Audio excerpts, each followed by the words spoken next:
Les coulisses ont parlé, la tanière a vibré et les projecteurs se braquent à nouveau sur le football camerounais. Bonjour à toutes et à tous. Cette semaine, entre décisions inédites à la FIFA Foot, suspense au sommet de l'élite One, festival en Guinée Super League et coup d'éclat de nos ambassadeurs à l'étranger, l'actualité nous a servi un véritable scénario de cinéma. Installez-vous, éteignez les lumières, le film hebdo, c'est maintenant.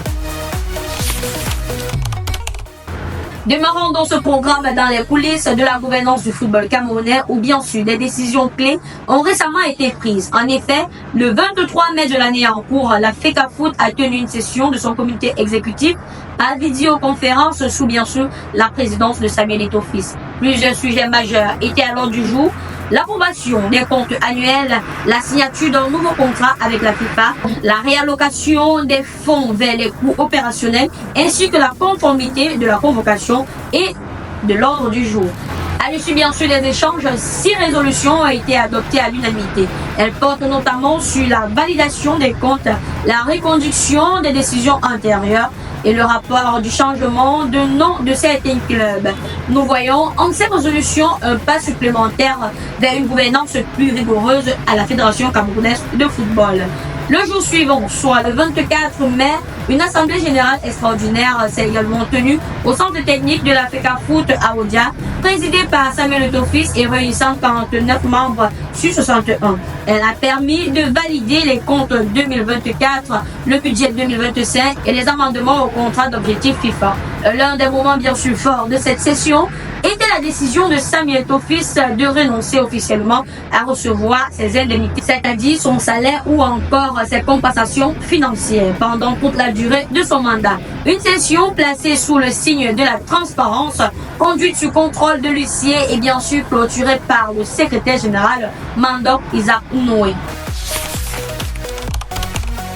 Concernant la sélection nationale masculine senior, il est à noter qu'en prélude bien sûr à la double confrontation face à l'Ouganda et la Guinée, l'entraîneur sélectionneur Marc Brice a dévoilé une liste marquée par l'arrivée de nouveaux visages chez les Lions indoptables. Parmi les appelés, Mohamedou Naguida, latéral gauche du Stade Rennais, fait son entrée aux côtés bien sûr de 3 autres talents issus du championnat local. Il s'agit en l'occurrence de Serge Dora, de Gazelle FA, de Florent Bantoum, de Dynamo de Douala et de Boris Foumou à AS Fortuna. Une ouverture bien sûr à la relève nationale qui laisse entrevoir un vent de fraîcheur dans l'effectif. Elite One, sur le terrain, les enjeux ont pris corps et ont livré des résultats décisifs qui redessinent la carte du championnat. Et parmi les moments les plus marquants, un sac a retenu l'attention de tout le pays. Sur les pelouses, le suspense est encore plus élevé. La Colombe, qui était sacré champion du Cameroun, se voit ne plus l'être avec la décision de la commission d'homologation et de discipline qui reprogramme bien sûr les rencontres entre Bamboutos contre Colombe et Stade Renard contre Colombe. Ce qui ramène donc la Colombe du Djellombo à 56 unités avec bien sûr une avance de 10 unités sur Gazelle qui est à 46 points et à 4 journées naturellement de la fin, donc mathématiquement parlant, rien n'est plié. Colombe du Djellombo devra donc attendre pour être sacré champion du Cameroun. Les Mangwa Boys ont aussi fait parler d'eux en s'imposant 1-0 contre les Bleus de la Bénoïde grâce bien sûr à un but salvateur de Renzo Anon à la 94e minute. 3e match sans défaite pour Bamboutos qui revient fort. De leur côté, les Abakwa Boys ont dominé l'Oiseau du Mungo 2-0 avec bien sûr des buts signés Gilles Fébé et Julien Belem.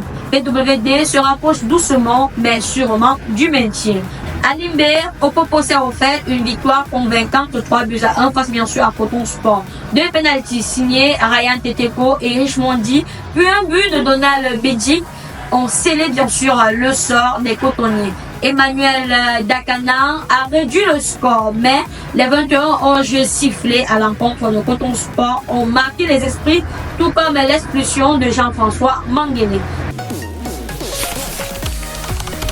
En Guinée Super League, c'était un véritable festival offensif au centre technique de la FIFA Foot. L'équipe football filles a su placer AS Fortuna 5-1 lors bien sûr de la 19e journée. Tiwalis Fresh, intenable, a inscrit un doublé et porte son compteur à 19 buts et 3 passes décisives en 16 matchs, soit 6 buts de plus que sa poursuivante directe Flora Kameni de FC de Bolowa. La bataille en tête de classement s'annonce plutôt bouillante. En dehors de leurs frontières, nos Lions brillent et marquent les empreintes de football mondial. En Angleterre, Bryan Mbeumo a été honoré par le trophée du plus beau but de la saison avec bien sûr Brentford pour sa réalisation face à Tottenham le 21 septembre dernier. Il clôture l'exercice avec 20 buts en championnat, confirmant ainsi son statut de cadre offensif. En Italie, Zambo Anguissa a été sacré champion avec Naples après bien sûr une victoire de 2-0 face à Cagliari. Avec 6 buts et 4 passes décisives, il termine dans le top 3 des meilleurs buteurs du club et remporte son deuxième titre en Serie A. Toujours en Serie A, Jackson Tchachua, le défenseur camerounais d'Hellas Vérone, a reçu le trophée du but le plus rapide de la saison. Au Soudan du Sud, Thomas Etabawak a été élu meilleur joueur de la Coupe nationale remportée par son équipe. Un bel accomplissement pour l'ancien international camerounais. De son côté, Ando Nana a connu une semaine plutôt contrastée, battu en finale de l'Europa League 1-0 face bien sûr à Tottenham, le gardien camerounais, et Manchester United. Voient leur qualification directe en Ligue des Champions leur échapper. Au cœur des vives critiques après cette défaite, Onana a toutefois reçu un soutien appuyé de la Fédération camerounaise de football et de plusieurs associations des supporters solidaires face au vent contraire. La renaissance sportive de Berkane a inscrit une nouvelle ligne à son palmarès, bien sûr en remportant la Coupe de la Confédération de la CAF dimanche dernier à Zanzibar. Les Marocains ont su résister au retour de Simba SC, un but partout où bien sûr évoluent les internationaux camerounais Lionel Ateba et Chimalone après avoir assuré l'essentiel à l'aller avec une victoire de 2-0. Un sac qui confirme l'hégémonie de Berkane sur la scène continentale.